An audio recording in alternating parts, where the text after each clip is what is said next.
Bonsoir à tous, bienvenue sur Monaco Info pour une nouvelle édition. Voici les titres de votre journal. Le Forum Monaco pour l'emploi de retour, il aura lieu le 16 février prochain avec un format élargi. Le concept reste inchangé. Faire se rencontrer sur une seule journée acteurs de l'économie monégasque et candidats à l'emploi et ainsi valoriser l'emploi dans les secteurs d'activité de la Principauté. Le ministre des Affaires sociales et de la Santé, Christophe Robineau, est notre invité dans quelques instants. Nous parlerons du Nouvel An chinois dans ce JT. Il sera célébré le 10 février prochain et sera marqué par l'entrée dans l'année du dragon de bois. Coup de projecteur sur zéro cliché dans nos métiers, un concours pour affirmer l'égalité filles-garçons et lutter contre les stéréotypes dans le monde professionnel.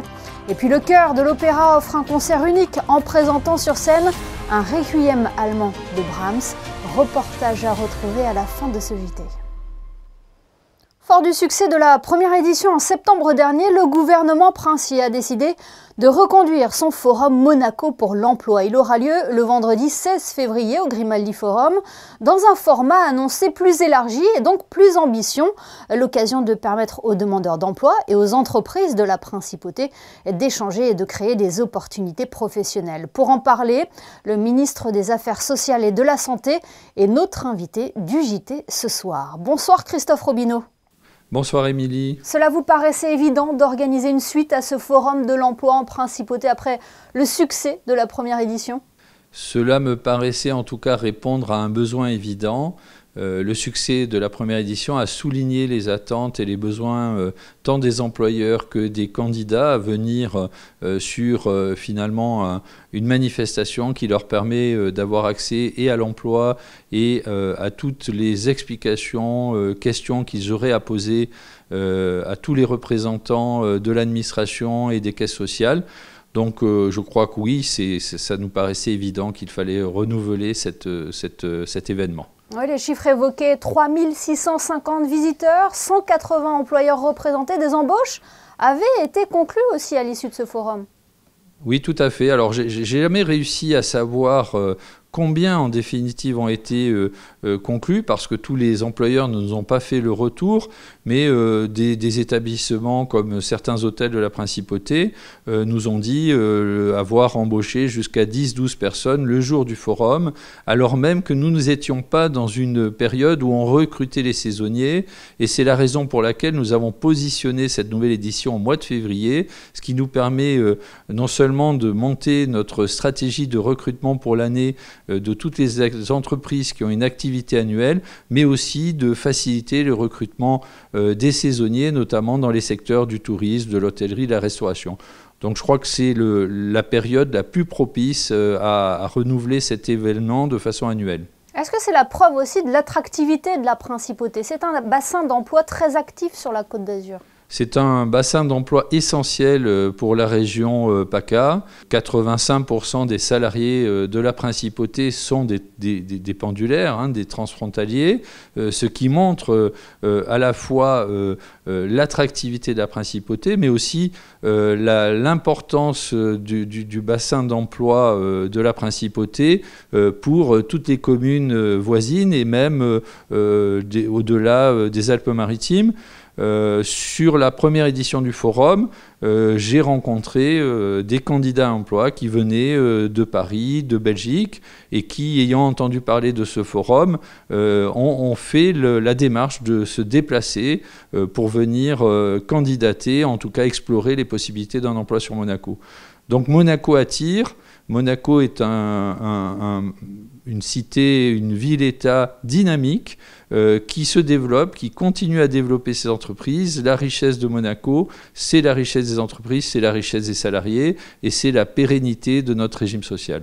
C'est pour cela que pour cette deuxième édition qui aura lieu donc le 16 février au Grimaldi Forum, le gouvernement princier voit plus grand. Le gouvernement princier tire les leçons de ses expériences. Je me suis personnellement promené toute la journée de la première édition du forum. J'ai pu échanger avec les employeurs, j'ai pu échanger avec des visiteurs.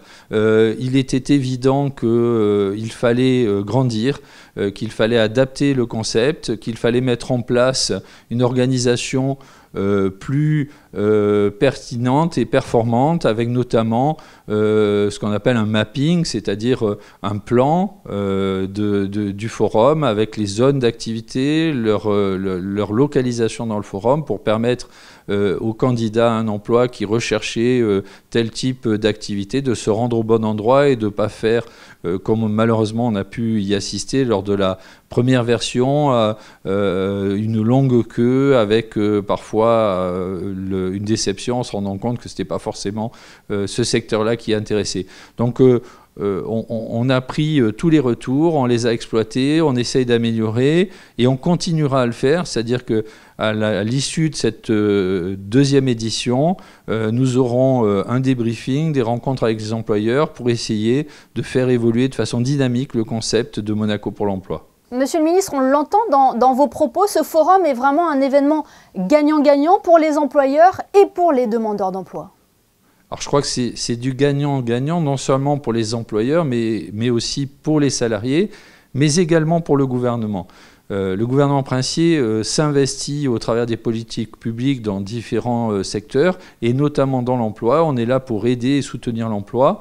Les employeurs doivent développer leurs entreprises, peuvent développer leurs entreprises, peuvent créer de nouvelles activités. Pour cela, ils ont besoin évidemment de salariés et les salariés viennent trouver à Monaco une qualité d'emploi, une qualité de revenus, une qualité de couverture sociale, une qualité de retraite qui est quand même supérieure à ce qu'offre la région voisine française et l'Italie. C'est pour moi du gagnant-gagnant et in fine, c'est cette croissance de l'emploi qui assure d'une part les revenus de l'État, mais qui assure aussi les revenus des caisses sociales et des régimes de retraite et en assure la pérennité. Eh bien, merci beaucoup Christophe Robineau d'avoir été notre invité ce soir pour évoquer le prochain Forum Monaco pour l'emploi qui aura lieu donc vendredi 16 février au Grimaldi Forum. Merci. Merci beaucoup Émilie. Et on le précise, l'entrée au Forum Monaco pour l'emploi est libre et gratuite. Il suffit de s'inscrire sur ce site internet monacopourlemploi.com. Toutes les modalités sont également en ligne. Si vous êtes une entreprise et que vous souhaitez recruter en principauté, pensez d'ailleurs à réserver votre stand d'exposition pour présenter vos offres d'emploi. Il était avec nous il y a quelques instants, Christophe Robineau, Patrice Célario, ministre de l'Intérieur, et le secrétaire d'État à la Justice, Sylvie Petit-Leclerc, ont procédé à la signature de la convention Santé, Police, Justice. Ce partenariat institutionnel vise à améliorer la réponse des autorités judiciaires et des services de police à de multiples situations pouvant se présenter dans un établissement de santé. Il renforce ainsi la coordination des services, l'uniformisation des pratiques et en conséquence l'efficacité des interventions, comme le précise le communiqué de presse. Monaco présente son rapport national sur la politique menée en principauté en matière des droits de l'homme à Genève. C'était lors du 4e examen périodique universel dans le cadre de la 45e session du groupe de travail du Conseil des droits de l'homme de l'ONU. À cette occasion, le ministre des Relations extérieures et de la coopération, Isabelle Béraud-Amadei, était accompagnée d'une importante délégation pour réitérer l'engagement des autorités monégasques en faveur de la promotion et de la protection des droits de l'homme et de faire état des progrès accomplis en la matière depuis le précédent examen tenu en 2018. Ils ont peut-être envahi votre messagerie ces derniers jours. Attention aux emails frauduleux. Ceux qui circulent en ce moment prétendent une mise en cause dans le cadre d'une procédure pénale, une fausse convocation, parfois mal rédigée, assortie d'un document. Le gouvernement princier invite les destinataires à ne pas répondre à ces messages et de ne pas ouvrir les éventuelles pièces jointes. N'hésitez pas à le faire suivre à cette adresse cyber@gouv.mc et à le signaler comme indésirable dans votre messagerie. Plus d'informations sur le site officiel du gouvernement princier. Immersion à présent dans la culture asiatique à l'occasion du Nouvel An chinois. Il sera célébré le 10 février prochain. Mais avant cela, une soirée était organisée à l'hôtel Fairmont. Le reportage de Christine Datomel. Monaco est sur les chapeaux de roue. Le Nouvel An chinois a été célébré hier soir dans l'intimité à l'hôtel Fairmont, un événement fêté un peu en avance sur le calendrier, car il sera célébré seulement le 10 février prochain en Chine, l'année nouvelle étant calquée sur le calendrier lunaire. C'est une fête extrêmement importante Parce que, bien qu'un peuple très moderne, les Chinois sont très attachés à l'art astrologie et à la signification des signes chinois. En l'occurrence, là, on va rentrer dans l'année du dragon de bois, on quitte l'année du lapin d'eau, et le dragon de bois, ça va être une année formidable, qui va porter chance à tout le monde, parce que c'est l'énergie et la puissance du dragon. La Chine et la principauté entretiennent depuis toujours de très bonnes relations, notamment sur les plans sportifs, culturels et économiques, partageant le même intérêt pour les techniques de pointe, et sur le marché du tourisme également, avec, vous allez le voir, de belles ambitions pour cette nouvelle année. En 2024, eh bien déjà, nous allons travailler à la préparation d'un stand de la Principauté de Monaco à une grande foire internationale qui a lieu tous les ans à Shanghai et qui réunit tous les entrepreneurs, exportateurs, importateurs qui sont intéressés par le marché chinois. Et d'ici quelques mois, c'est accompagné du délégué interministériel à la transition numérique, Frédéric Genta, que Marie-Pascale Boisson se rendra à Macao, à Hong Kong, puis à Shanghai, pour parler de l'attractivité de la principauté à des interlocuteurs chinois. Nous en faisions écho dernièrement sur notre antenne. Nice Matin a lancé une grande opération caritative baptisée Fin de solidarité pour s'engager contre la précarité. Le groupe organise actuellement une collecte de denrées alimentaires, de sous-vêtements et de produits d'hygiène féminine. Semeur d'Espoir Monaco fait partie des associations partenaires pour récolter vos dons. Lionel Paoli revient sur l'origine de l'organisation de cette opération. Il est interrogé par Vanessa Dessy. L'idée, elle vient d'un constat qu'on a tous fait sur le terrain en faisant des reportages. On s'est rendu compte que la précarité gagnait du terrain de façon absolument hallucinante, que les gens étaient de plus en plus pauvres, de plus en plus nécessiteux et dans toutes les catégories de population. Donc on s'est demandé qu'est-ce qu'on peut faire. On pouvait faire notre métier de journaliste, c'est-à-dire raconter ce qu'on voit, ce qu'on a fait il y a quelques semaines. Et puis on s'est dit qu'on pouvait aller un peu plus loin, lancer une collecte au plus près de nos territoires. L'idée, c'est pas de faire une collecte à très grande ampleur pour toute la France, mais juste de rencontrer des gens près de chez nous et d'aider ces gens près de chez nous en demandant à des associations près de chez nous toujours d'intervenir pour les aider. Et tous les dons seront ensuite distribués à des associations locales. Le point de collecte à Monaco se situe au 7 rue Suffren Raymond. L'actualité de ce mardi en Principauté, c'est aussi du basket. Demain, Monaco affronte le Partizan Belgrade à Gaston Médecin. Un match comptant pour la 24e journée d'Euroleague. La Roca Team est actuellement dans une bonne période. Je vous propose d'écouter le coach monégasque Sacha Obradovic ainsi que Mam Djeté et Jeron Blossom Game. Frédéric Elion les a rencontrés juste avant ce match face aux Serbes. Both teams, pretended to be, in a playoff. So very demanding game, very physical. Needs a lot of focus, not unmature mistakes. Not watching the referees too much, being completely in the game. This is one of the keys to win. Usually when the other team out rebound us, they even get a chance to win. This is one of the key, of course. There are some other things which we should stop. The main creators in this moment, Kevin Panther and Dozier. L'équipe, elle se porte bien. Je pense que les gens profitent du fait qu'on soit enfin pleinement au complet. Donc il y a un équilibre qui est retrouvé. Et ces quelques semaines où on a eu 4-5 jours d'entraînement à chaque fois avant de jouer nous ont aidé fortement pour pouvoir réintégrer tout le monde. Donc voilà, tout est bon pour pouvoir disputer le match de demain. It'll be a tough game. Obviously a very, very, very well coached team. A team we haven't beaten yet.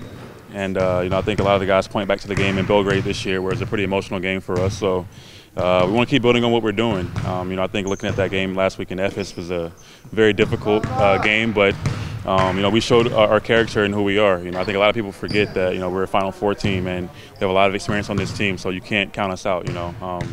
So I think it'll be a really good game tomorrow. Coup de projecteur à présent sur ce concours qui tend à faire réfléchir aux enjeux de l'égalité filles-garçons et qui aborde la question des stéréotypes sexistes. Son nom, Zéro cliché pour nos métiers. Des élèves de la Principauté y ont participé. Fabien Bonilla a assisté à la remise des prix qui a eu lieu au lycée Régnier 3. Et oui, en 2024, certains clichés, certaines représentations persistent. Être électricien n'est pas un métier pour les femmes, pompier non plus et encore moins dans le secteur du bâtiment. ces clichés sont complètement faux. Et pourtant, ils s'accrochent tels des poux à des cheveux. Et bien pour contrer ces idées reçues, la DENJS a lancé un concours au printemps dernier destiné aux élèves des collèges de 4e et 3e ainsi qu'aux lycéens de la Principauté. Cette première édition est partie du constat que certaines filières de formation en Principauté sont délaissées par la gente féminine. On a voulu justement montrer que nous essayons de gommer les différences entre les garçons et les filles. Et ça se fait depuis l'école maternelle. Toutes les filles sont autant de qualités intellectuelles et professionnelles que les garçons. Et donc il faut lutter contre les tabous, comme quoi les filles ne sont pas capables de faire les mêmes études que les garçons, qu'elles sont moins manuelles, qu'elles sont moins adroites, qu'elles sont moins résistantes. Je pense qu'aujourd'hui, il faut vraiment enlever cette image qui est complètement erronée. Donc là, il faut lutter contre ces tabous. Et je dois dire qu'on a d'excellentes femmes architectes, comme on a d'excellentes femmes ingénieures, des femmes qui sont chauffeurs d'autobus, des femmes qui sont électriciennes. Et ça, il faut le savoir. Parce que limiter l'image de la femme, tu seras ma chérie hôtesse de l'air, secrétaire, esthéticienne ou masseuse, il faut quand même dépasser ce cliché. Les participants à ce concours ont dû présenter des vidéos réalisées en dehors du temps scolaire, sur leur temps libre. 45 vidéos ont été envoyées, 20 ont été retenues, environ 80 élèves ont participé à ce concours. Et jeudi soir, les membres du jury, les élèves primés, leurs professeurs, les chefs d'établissement, mais également les professionnels qui ont été interviewés, se sont retrouvés pour la remise des prix, répartis en 4 catégories, plus un prix spécial.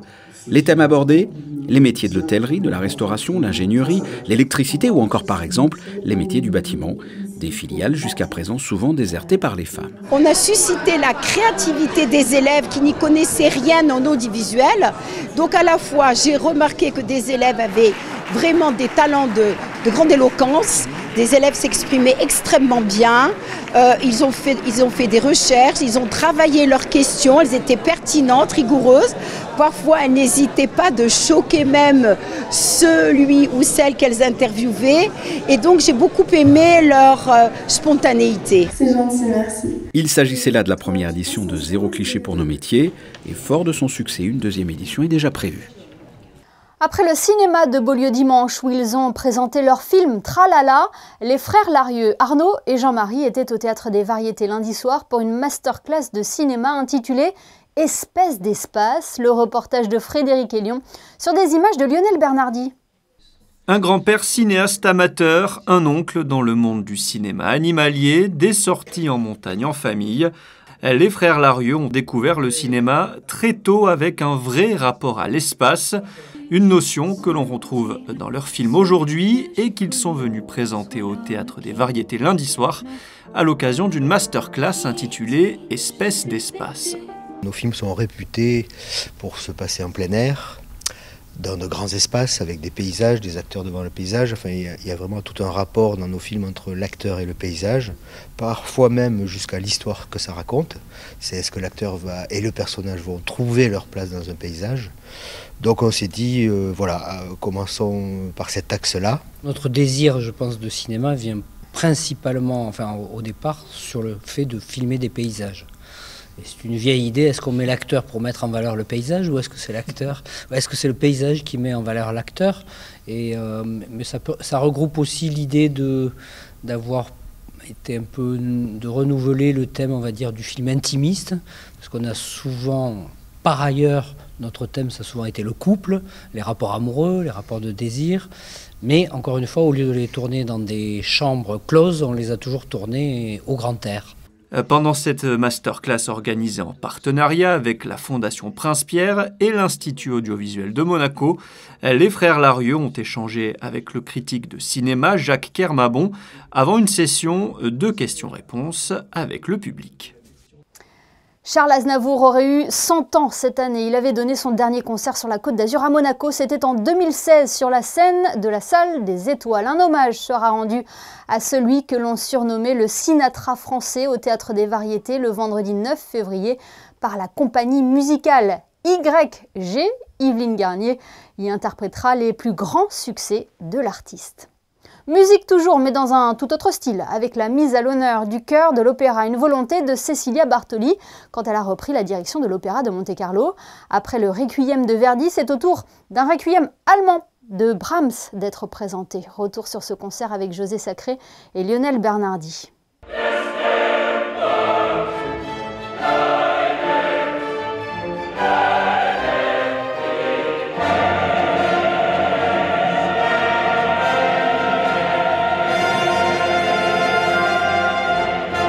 Les chœurs de l'Opéra de Monte-Carlo nous ont offert un magnifique concert lundi 29 janvier à l'Opéra avec les solistes Florian Busch et Regula Mühlmann et les musiciens du Prince Monaco sous la direction de Gianluca Capuano. Ils ont interprété le Requiem allemand de Brahms.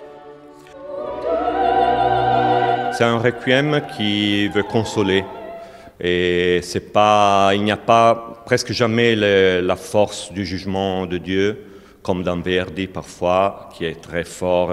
Dieu est très présent, il veut gouverner vraiment l'humanité. Dans Brahms, il y a la consolation pour ce qui reste et l'idée que la mort, c'est un passage.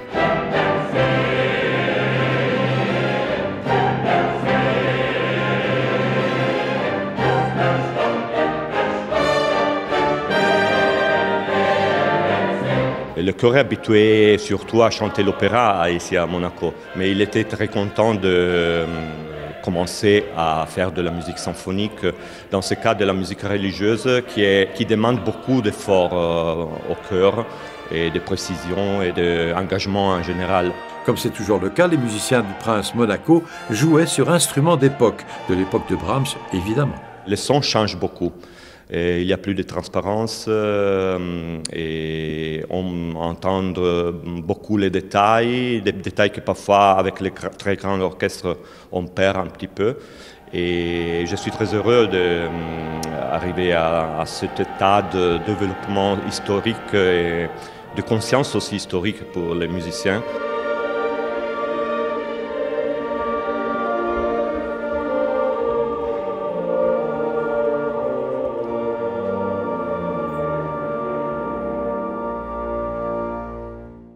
Jetons un coup d'œil à présent à vos prévisions météo. Bonsoir Christine Datomel, avez-vous de bonnes nouvelles à nous annoncer pour la journée de mercredi ?